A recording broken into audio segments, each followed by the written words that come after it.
Salam sejahtera kepada saudara dan saudari yang saya kasih di dalam nama Tuhan Yesus Kristus. Puji Tuhan pada hari ini untuk bersama-sama mendengarkan firman Tuhan. Jadi pada hari yang indah, hari Minggu ini, saya sangat rindu untuk mengungsikan berkat firman Tuhan untuk menjadi makanan rohani kita. Kita tahu bahwa firman Tuhan adalah makanan kita secara rohani, supaya hidup kita tetap kuat, tetap teguh di dalam Tuhan kita Yesus Kristus. Nah, satu bagian kebenaran firman Tuhan yang terambil, yang saya mau kongsikan kepada kita, terambil daripada kitab Perjanjian Baru, kitab Injil Yohanes bab yang ke-11 ataupun pasal yang ke-11 ayat yang pertama sampai ke-6 ya. Sebenarnya ada begitu panjang pembacaan ini, namun saya akan baca sama, namun kita boleh melihat ayat-ayat seterusnya ataupun berikutnya. Nah, firman Tuhan yang terambil daripada kitab Injil Yohanes 11 1 sampai 6 berkata seperti begini ya. Saya akan membaca dengan terjemahan bahasa Indonesia. Ayat pertama berbunyi seperti demikian. Ada seorang yang sedang sakit, namanya Lazarus. Ia tinggal di Betania, kampung Maria dan adiknya Marta. Maria ialah perempuan yang pernah meminyaki kaki Tuhan dengan minyak mur dan menyeka dengan rambutnya. Dan Lazarus yang sakit itu adalah saudaranya. Kedua perempuan itu mengirim kabar kepada Yesus, Tuhan, dia yang engkau kasihi sakit. Ketika Yesus mendengar kabar itu, ia berkata, penyakit itu tidak akan membawa kematian, tetapi akan menyatakan kemuliaan Allah. Sebab oleh penyakit itu, anak Allah akan dimuliakan. Yesus memang mengasihi Marta dan kakaknya dan Lazarus. Namun setelah didengarnya bahwa Lazarus sakit, ia sengaja tinggal 2 hari lagi di tempat di mana ia berada. Saudara yang saya kasih dalam nama Tuhan Yesus Kristus, dari bagian firman Tuhan yang kita baca, saya akan menarik dan membawa kita kepada satu teks pengajaran firman Tuhan yang bertajuk atau bertemakan pertolongan Tuhan tak terlambat. Artinya tidak pernah terlambat pertolongan Tuhan di dalam kehidupan kita. Saudaraku yang saya kasih di dalam nama Tuhan Yesus Kristus, kalau kita mengimbas ataupun kita melihat apa yang sudah kita baca sebentar tadi, dikatakan dalam firman Tuhan bahwa ada satu keluarga di Betania, yaitu keluarga ini terdiri daripada Maria, Marta, dan juga satu pribadi yang disebut Lazarus. Mereka ini dikatakan oleh firman Tuhan adalah orang-orang yang mengasihi Tuhan ya. Maria, Marta, Lazarus adalah orang yang mengasihi Tuhan. Bahkan kalau kita lihat membaca firman Tuhan dalam kitab Injil, bahwa Maria ini adalah orang yang pernah meminyaki kaki Yesus dengan minyak mur yang sangat mahal, dan yang telah menyikanya dengan air mata, dan menyikanya dengan rambut dan air matanya. Saudara, artinya kita tahu bahwa keluarga ini adalah keluarga, mereka ini adalah keluarga yang sangat mengasihi Yesus. Keluarga yang sangat mengasihi Yesus, dan Yesus pun mengasihi mereka, khusus buat keluarga ini. Dan seterusnya saudara, kisah seterusnya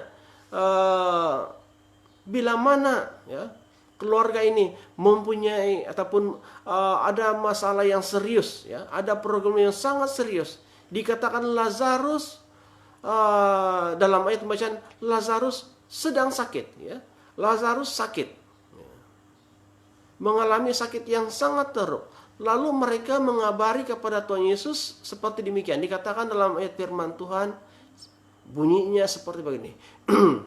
Tuhan, dia yang engkau kasihi sakit. Yaitulah Lazarus. Nah, ketika Tuhan Yesus dia mendengar kabar itu, dikatakan bahwa Yesus tidak segera. Dia tidak segera ataupun dia tidak cepat-cepat datang ke Betania untuk menyembuhkan ataupun lalu menyembuhkan Lazarus yang sedang sakit pada waktu itu. Tetapi justru bila dia dengar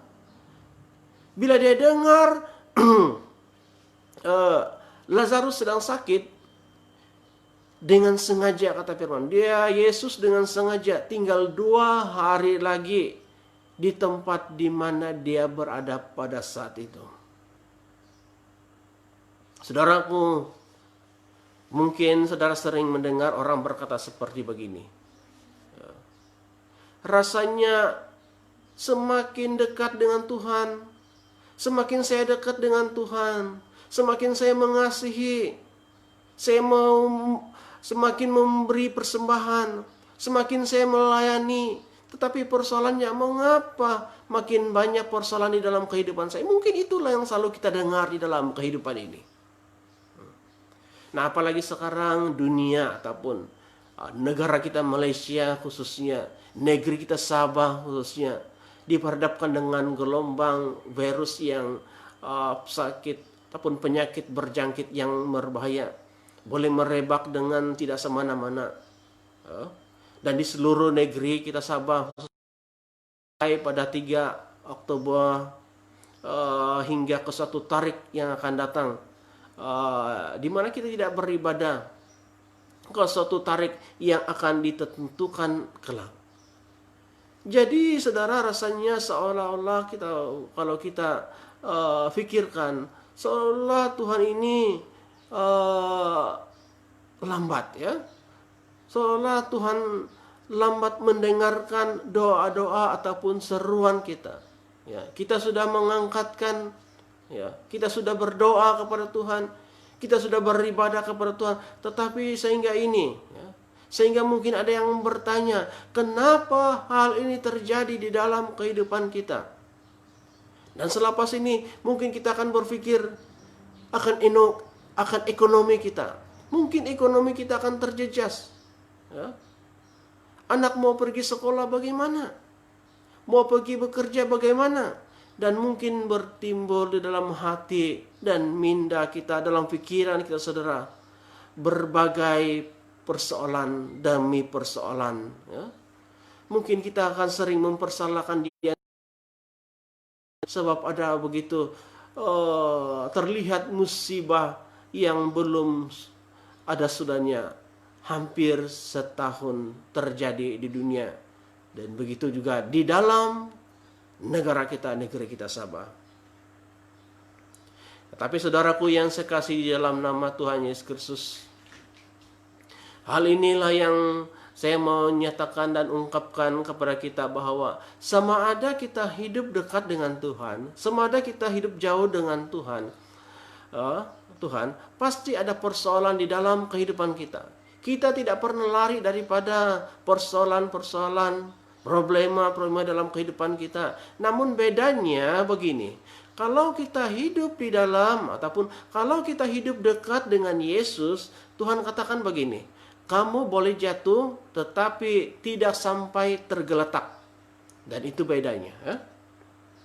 Nah, meskipun kita ini lemah adanya, meskipun ini kita manusia ini tidak ada kemampuan, kita lemah adanya, tetapi jika kita yang lemah ini ditempelkan kepada kekuatan yang luar biasa, yaitu Tuhan, maka kita tidak mungkin dapat dipatahkan.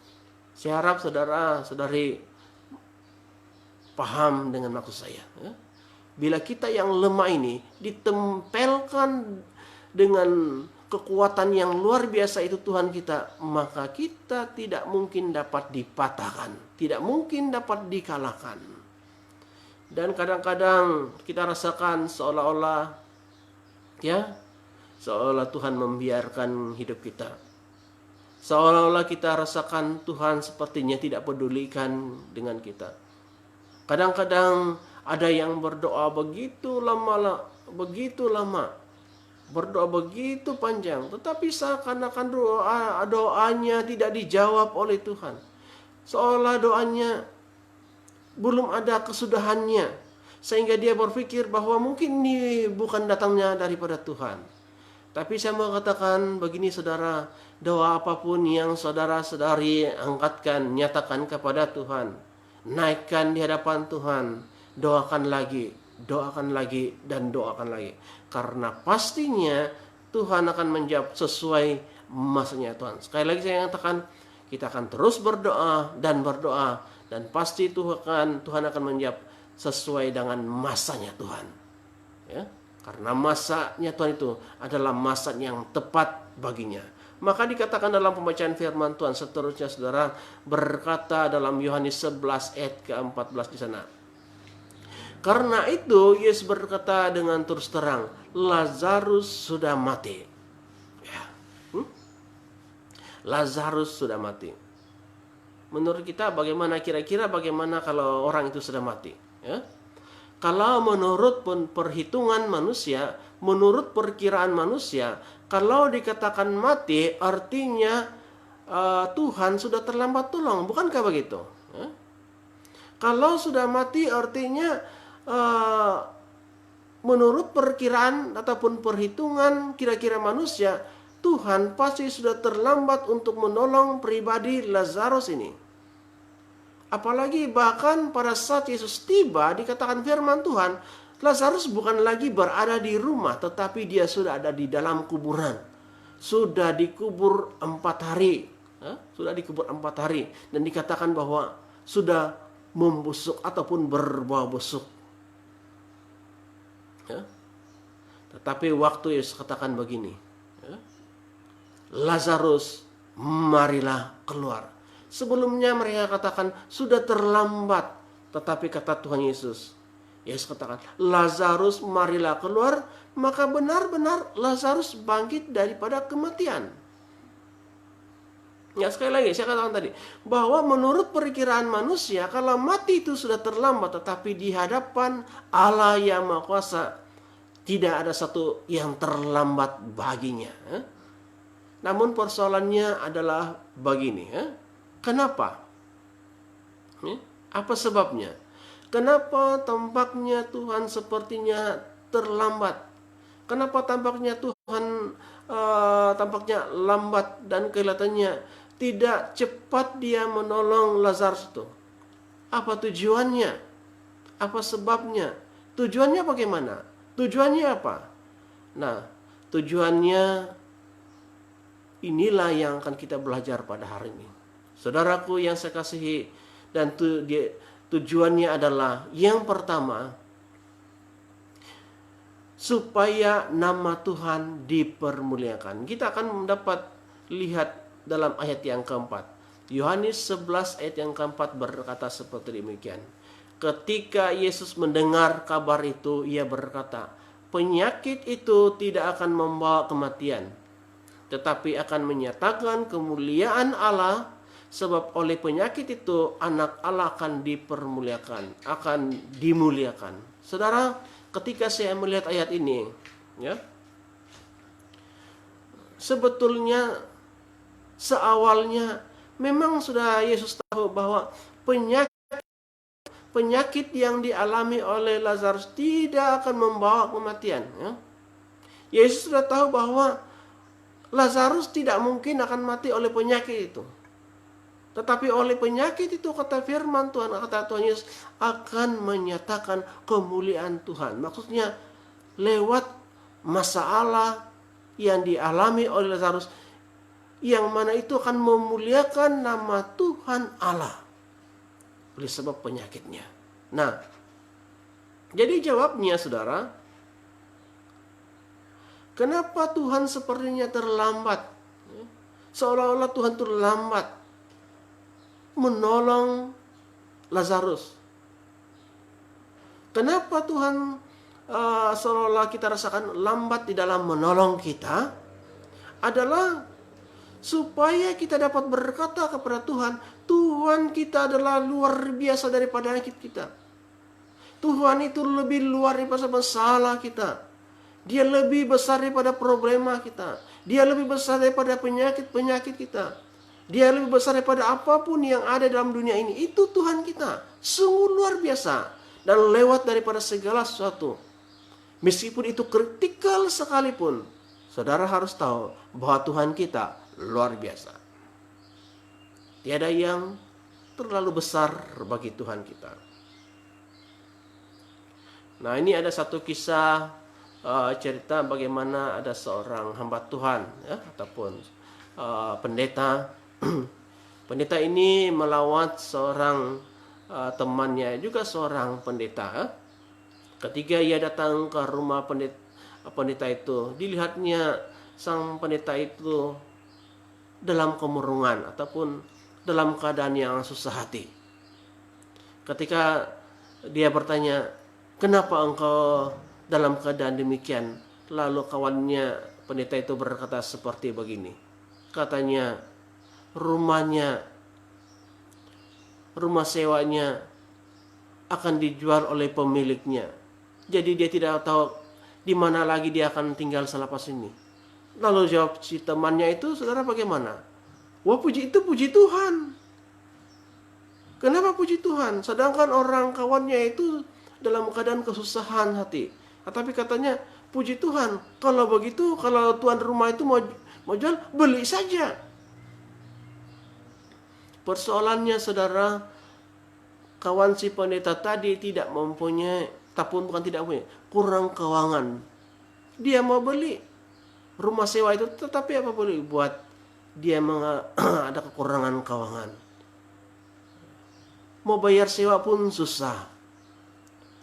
Maka itu rumah sewa itu mau dijualnya, mau diberikan kepada orang lain maksudnya. Selepas itu, saudara, apa yang terjadi? Selepas masalah satu, si pendeta yang ada masalah dengan rumah yang mau dijual, saudara, dia mengalami kemalangan, ya. Dia telah dilanggar oleh sebuah kereta, namun tidak membawa maut, hanya giginya saja yang beberapa tertanggal, ya. Lalu dimasukkan di hospital dan dia dioperasi.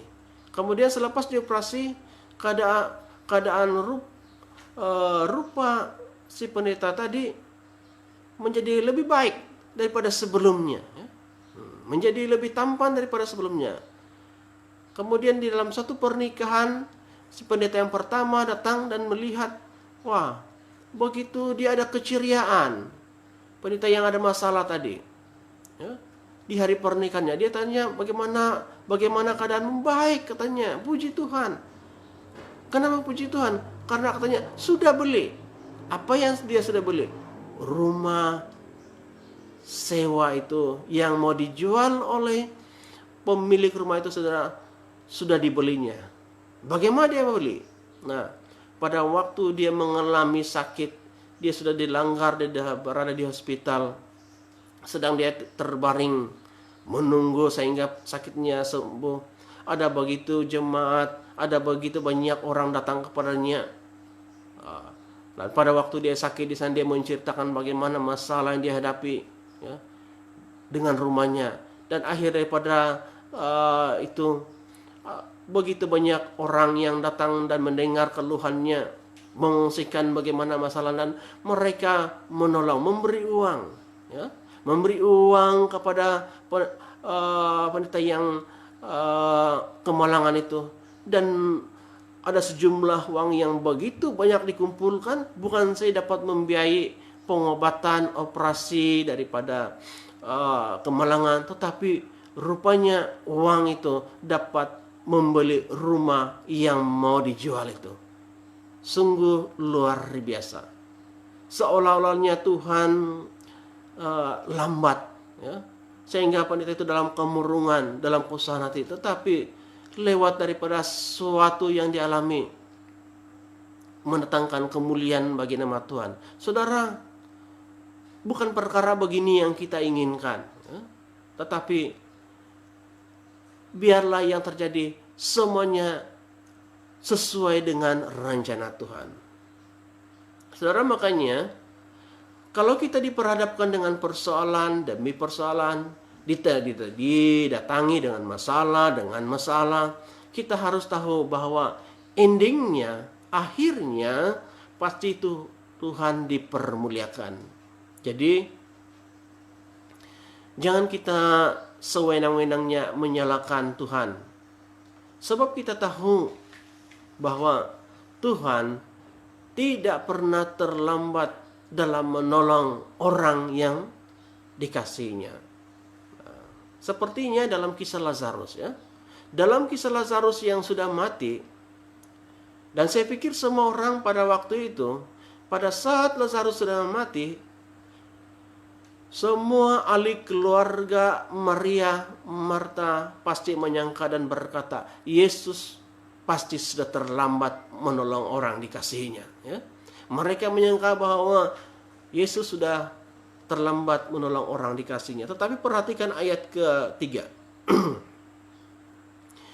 Kedua perempuan itu mengirim kabar kepada Yesus, Tuhan, dia yang engkau kasihi sakit.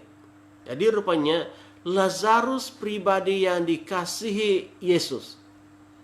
Dan apa yang diperbuat oleh Yesus kepada orang dikasihinya. Seterusnya kalau kita membaca keseluruhan bahagian cerita ini, bila mana Yesus membangkitkan Lazarus daripada kematian, ya, secara fisik. Walaupun dia sudah mati, tetapi Yesus membangkitkannya daripada kematian. Makanya kita dapat tahu dan kita dapat belajar, saudara, bahwa kalau kita menjadi seorang ataupun kalau kita menjadi sosok pribadi yang benar-benar dikasihi oleh Tuhan kita Yesus Kristus, percayalah, yakinlah bahwa walaupun orang lain menyangka bahwa Tuhan telah terlambat menolong kita, tetapi bagi kita sebagai orang yang percaya kepada Tuhan, tiada satu perkara di dunia ini yang terbatas. Tidak satu perkara di dunia ini yang terlambat bagi Tuhan kita Yesus Kristus. Sebab walaupun hidup kita sudah diambang kematian sekalipun, oleh karena sakit parah sekalipun, kalau kehendak Tuhan kita pasti hidup lebih lama lagi, dan lewat hidup kita dapat mempermuliakan nama Tuhan, maka jadilah sesuai dengan kehendak Tuhan. Saya percaya kita masih ingat cerita dalam Perjanjian Lama bagaimana Raja Hizkia, ya. Kita belajar dalam kitab Raja-Raja bagaimana Raja Hizkia sudah berada di ambang kematian oleh sakitnya. Nabi juga datang memberitahukan bahwa pasti dia mati. Tetapi saudara, apa yang terjadi? Ketika Hizkia memalingkan mukanya, dia berdoa kepada Tuhan dengan sungguh-sungguh dengan air matanya. Makanya umurnya ditambahkan 15 tahun lagi. Itu luar biasa, ya. Dia diperhadapkan dengan masalah yang amat berat di ambang kematian, tetapi dia memalingkan mukanya kepada Tuhan. Tuhan mendengar doanya. Saudara, apa persoalanmu? Apa problemamu? Apa yang kau hadapi pada saat ini? Apakah itu sangat berat sekali? Apakah itu tidak mampu kau lakukan? Palingkan mukamu kepada Tuhan. Serulah nama Tuhan. Panggilah nama Tuhan. Berserulah kepadanya. Hari ini kita berseru, besok kita berseru, dan terus berseru dan berseru kepada Tuhan. Pasti Tuhan menjawab sesuai dengan masanya. Dan lewat dalam segala sesuatu, kita tahu bahwa endingnya pasti mempermuliakan nama Tuhan.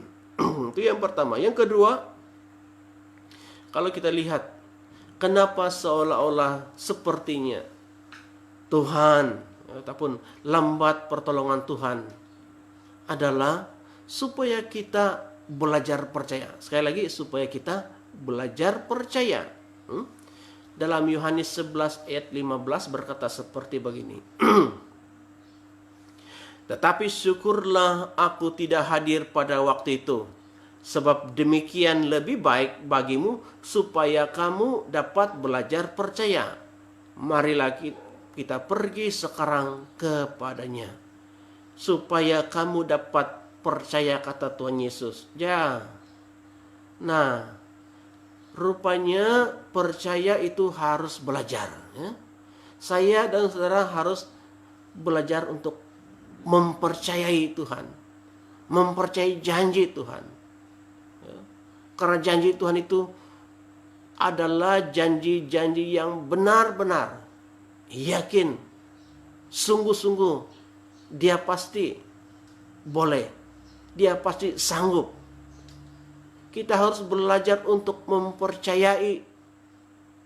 Hidup ini kita harus belajar untuk percaya. Saudara, percaya itu bukan perasaan. Percaya itu adalah percaya, keyakinan.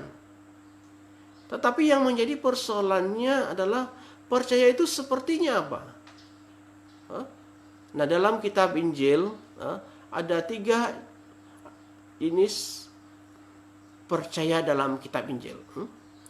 Yang pertama, percaya pasti jadi. Apa itu percaya pasti jadi?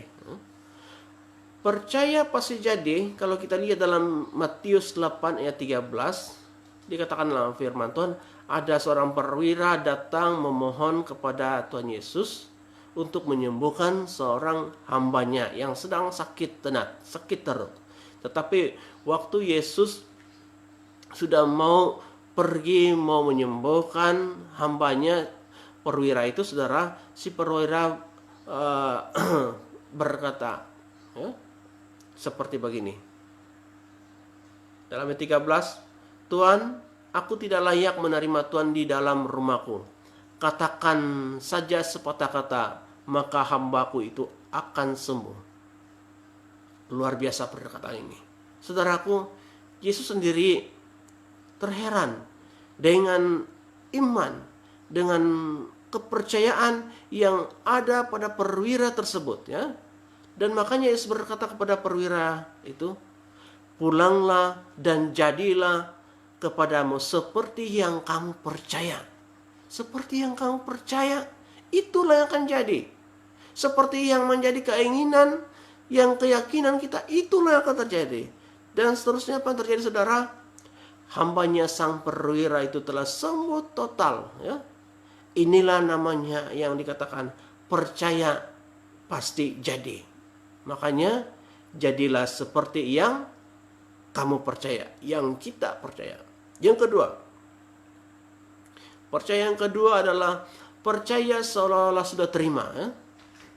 Belum terima, tapi percaya seolah-olah sudah terima. Artinya percaya ini adalah percaya bulat-bulat. Percaya 100%, tanpa bimbang, tanpa ada keraguan.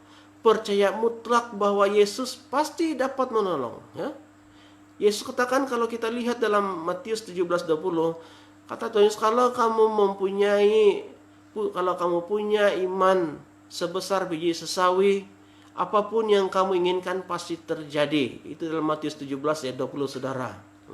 Nah, ada dokter katakan begini, rambut yang sehat dia tumbuh 3 cm dalam waktu 3 minggu. Ya. Setiap 3 minggu dia akan tumbuh 1 cm. Ya.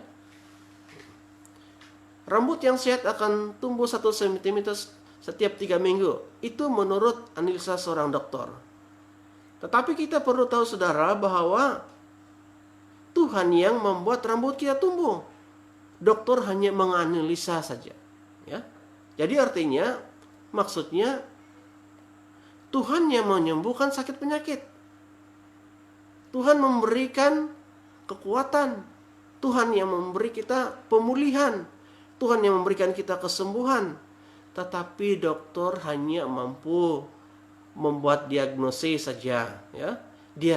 Dokter hanya mampu memberi obat-obatan yang berdasarkan pengetahuan dan penelitiannya. Selebihnya, saudara, kita harus percaya kepada Tuhan, seolah-olah kita sudah terimanya. Percaya yang ketiga. Percaya yang ketiga adalah percayalah seolah-olah sudah terima dan kamu akan menerima juga. Ya. Ya. Percaya seolah-olah terima dan kamu akan terima. Sebenarnya belum terima, tetapi percaya seolah terima dan nanti akan terima juga. Itu maksudnya. Nah, dalam Markus 11:24 dikatakan dalam firman Tuhan.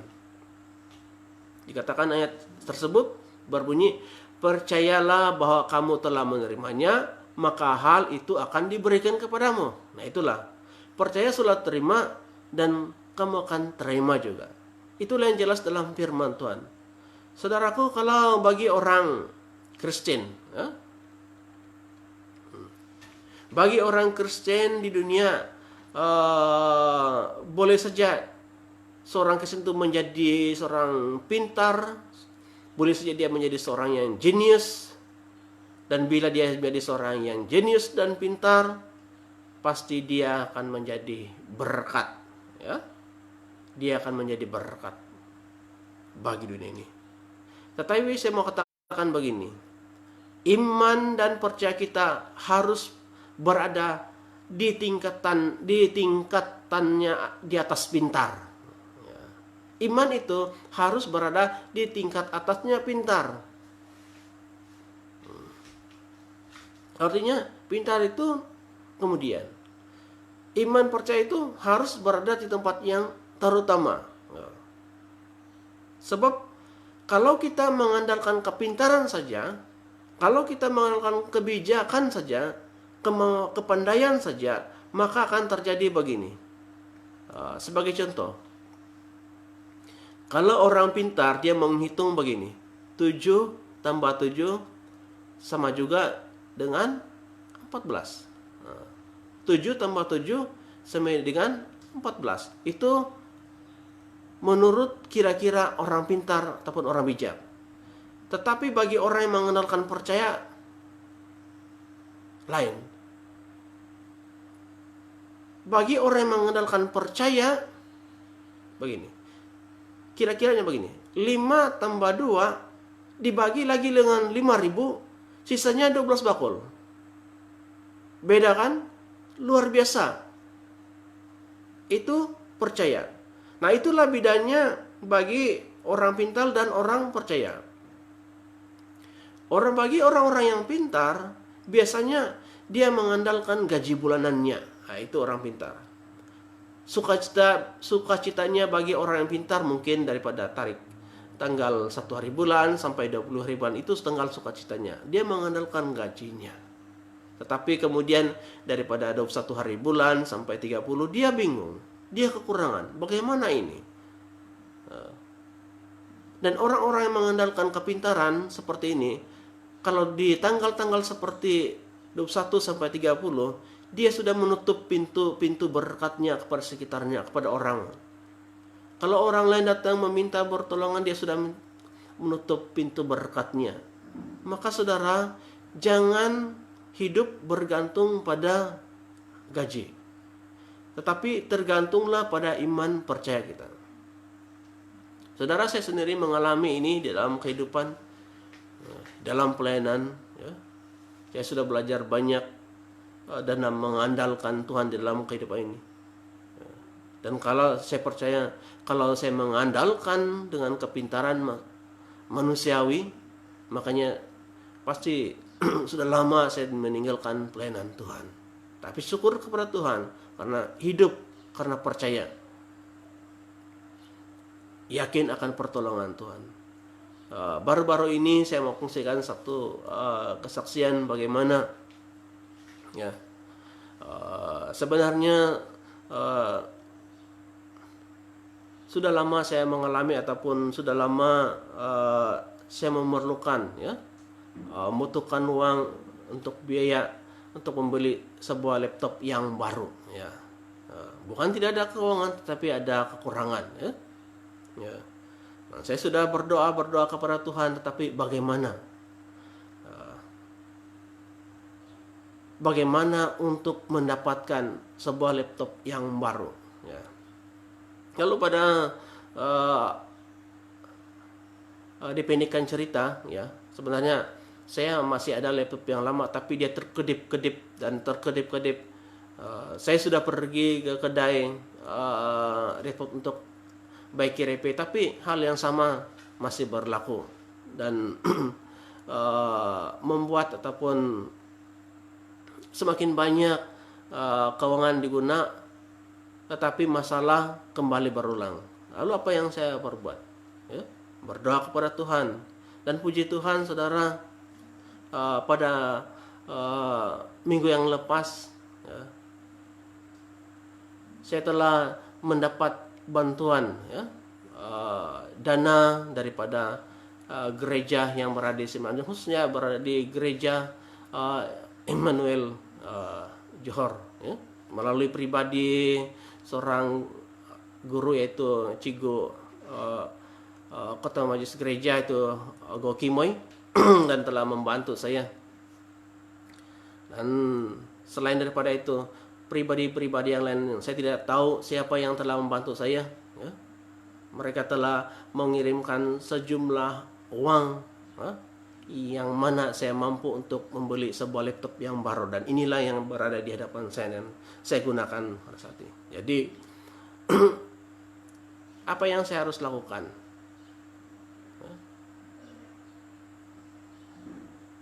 Yang mampu saya lakukan hanya bersyukur kepada Tuhan dan berdoa kepada mereka yang telah menyumbang ini, keuangan ini. Jadi diberkatilah mereka yang memberi dengan penuh kemurahan, dengan hati yang penuh sukacita. Tuhan memberkati. Saudara yang saya kasih dalam nama Tuhan Yesus Kristus, dalam pelayanan ada masalah, dalam keluarga juga ada problema. Tetapi percayalah bahwa Tuhan tidak pernah terlambat. Nah, saya mau katakan kepada kita bahwa kalau kita ikut Tuhan, kita harus lebih gila daripada orang gila. Nah, mungkin ini yang kita mau, ya. Kita heran kenapa saya katakan kalau kita ikut Tuhan, kita harus jadi lebih gila daripada orang gila. Kenapa demikian? Sebabnya saya sudah katakan kepada kita tadi, iman kita berkata seperti begini, 5 tambah 2 dibagi dengan 5.000, sisanya masih lagi 12 bakul. Saudara, kita tahu bahwa ada begitu banyak hamba Tuhan di dunia ini, di negeri Sabah, di mana-mana ada banyak kekurangan, ya. Elawan mereka diberikan hanya sedikit saja, tetapi saudara harus percaya, walaupun gaji dalam kekurangan, tetapi hujung bulan masih ada sisa. Itulah kalau kita hidup percaya, dan kita katakan pasti kita menerimanya. Itulah iman percaya, seolah-olah kamu terima dan kamu akan terima juga, ya. Dan yang ketiga,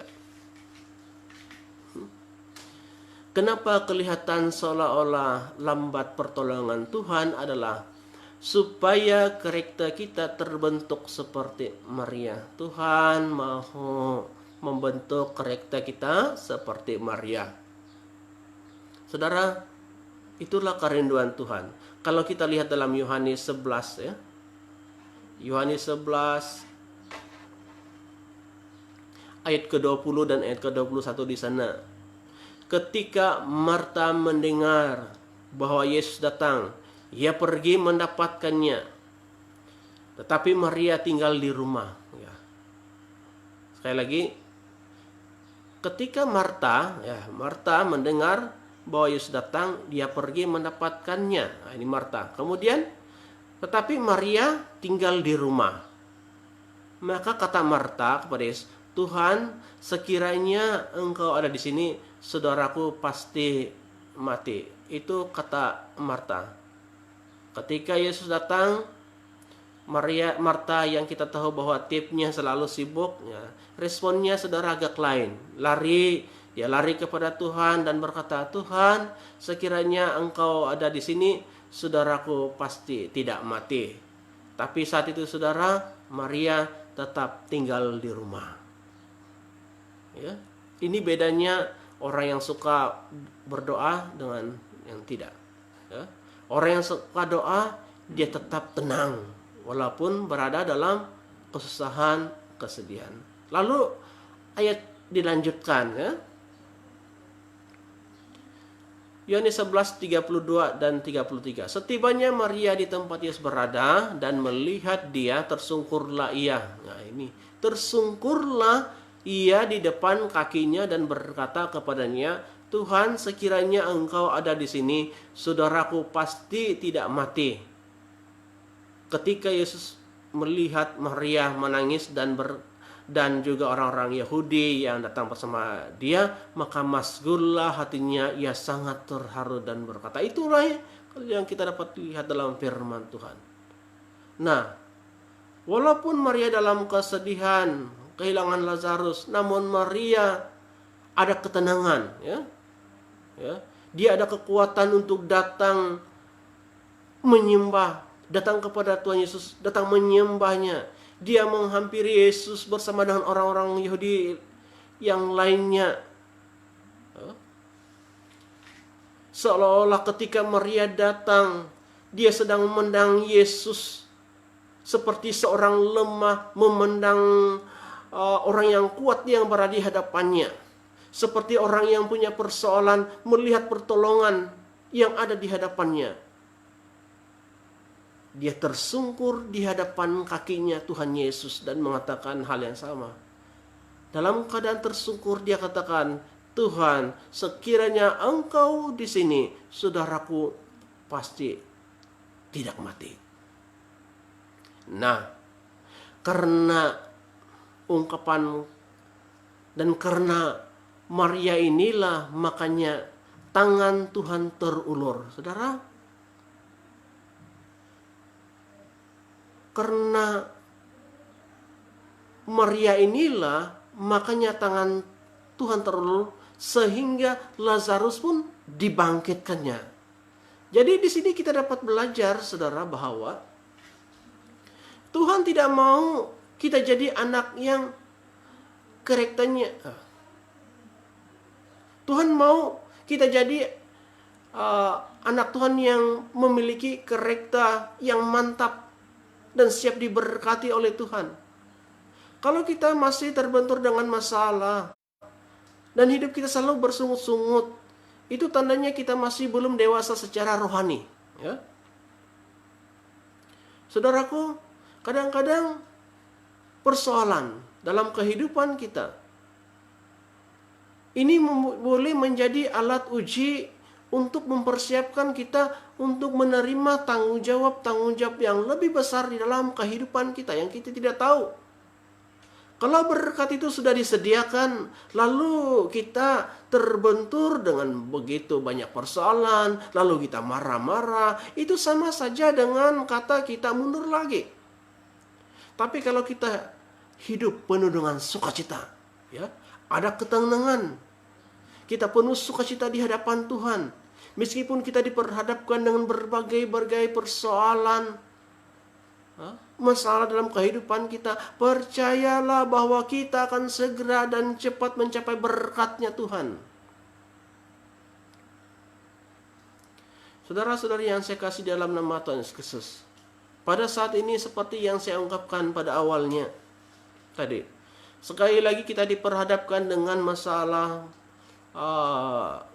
penyakit berjangkit, yaitulah virus corona yang melanda di dalam dunia dan negara kita Malaysia, dan lebih kepada negeri Sabah yang peningkatannya begitu mendadak sekali.